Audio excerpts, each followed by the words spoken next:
পয়লা বৈশাখ নববর্ষ উদযাপন করা হয় আমাদের দেশে। আজ 2-4 বছর ধরে শুরু হয়েছে পয়লা বৈশাখ উদযাপন করা।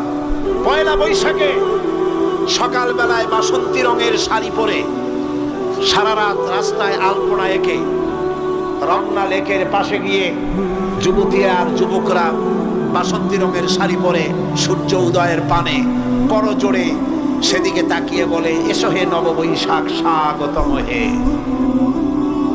বৈশাখ বলে, বাবাজিরা আমারে ডাকতেছো? ওয়েট এন্ড সি, অপেক্ষা করো, আসতেছি।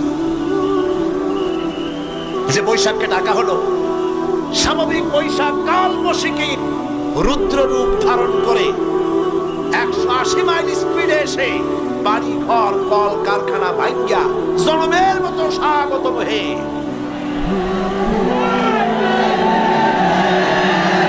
এরপর